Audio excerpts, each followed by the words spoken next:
বোলপুরে সাজবাতি আবাসনে বিধ্বংসী আগুন, মৃত 2, আহত 4। বোলপুরের বাঁধগোড়া এলাকায় সাজবাতি নামে একটি আবাসনে ভয়াবহ আগুন লাগে। সোমবার সন্ধ্যায় হঠাৎই দ্বিতলে আগুন ছড়িয়ে পড়লে আবাসনের বাসিন্দারা আটকে পড়েন। আতঙ্ক ছড়িয়ে পড়ে গোটা এলাকায়। খবর পেয়ে প্রথমে দমকলের একটি ইঞ্জিন আসে, পরে আরো 2টি ইঞ্জিন এসে আগুন নিয়ন্ত্রণে আনার চেষ্টা করে। তবে বড় ল্যাডার না থাকায় বাঁশের তৈরি সিঁড়ি ব্যবহার করে দমকল কর্মীরা আটকে থাকা বাসিন্দাদের উদ্ধার করে আনেন।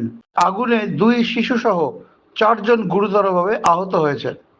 এগুলো পুলিশে আটকানো, এগুলো আমরা করেছি। সঙ্গে সঙ্গে যে কাউকে না বেশি ঢুকতে দেওয়া, শুধু ফায়ার ব্রিগেড ছাড়া বেশি না করার চেষ্টা করে, এইগুলো আমরা করেছি। প্রথমে কোন ফ্লোরে আগুন লেগেছিল? এখন আমি সেটাও এখান থেকে বুঝতে পারা যাচ্ছে না। ধোঁয়াটা খুব কালো ধোঁয়া দেখছি, আর তো কিছু দেখতে পাচ্ছি না। ফার্স্ট ফ্লোরে থাকি, তো হঠাৎ তাকিয়ে দেখছি যে শর্ট সার্কিট হচ্ছে, ফাটতে শুরু করলো। দিয়ে নিচে নামতেই আমি আর একটা দাদা ছিলাম, দিয়ে নিচে নামতে গিয়েই দেখছি যে বেড়ে গেল ধোঁয়াতে, আর যেতে পারলাম না। তখন উপরে উঠতে শুরু করলাম, ক্রমশ আগুন বাড়ছে। তখন কতজন থাকতো এই ফ্লোরে? ফ্লোরে প্রায় 25-26 জন আছে। এখন যা জানতে পারছি তাতে ইলেকট্রিক শর্ট সার্কিট থেকেই মানে আগুনটা লেগেছে বলে মনে হচ্ছে।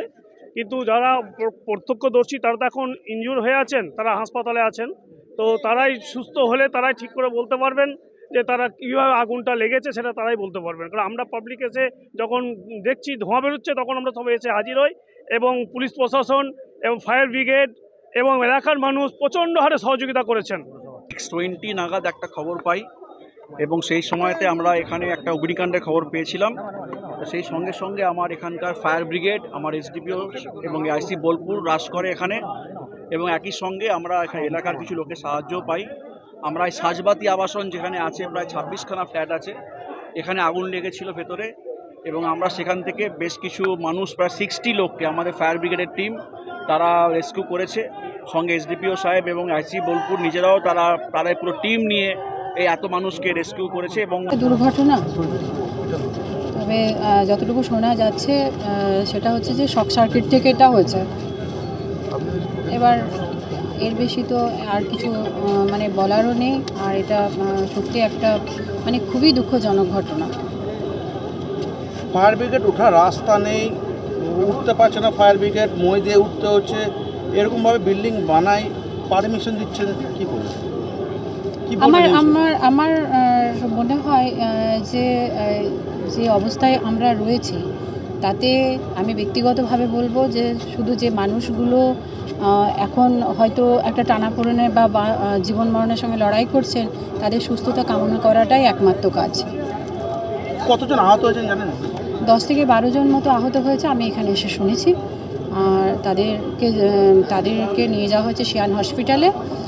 এখানে পুলিশ প্রশাসন, ফায়ার ব্রিগেড, বোলপুর পৌরসভা সমস্ত কাউন্সিলররা রয়েছেন, অ্যাম্বুলেন্সে করে নিয়ে যাওয়া হয়েছে। তো এখনও পর্যন্ত সেটুকুই জানি, পরের খবর এখনও সেরকম পাইনি। মারা গেছে এমন কোনো ঘটনা এখনও পর্যন্ত সেরকম কিছু জানতে পারিনি।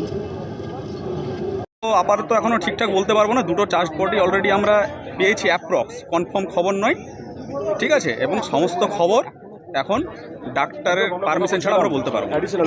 এত বড় দেখলাম ল্যাডার ছিল না, ওই যে সিঁড়ি মই ব্যবহার করতে হয়েছিল, সেটা কি সমস্যা হয়েছিল? মই ব্যবহার যেহেতু আগুনটা স্টেয়ারকেসে ছড়িয়ে পড়েছিল, তাই আমরা মই ব্যবহার করতে বাধ্য হয়েছি। এই যে আগুনের কোনো পারমিশন নেওয়া হয়েছিল, মানে এইসব ব্যাপার আমি কিছু বলতে পারবো।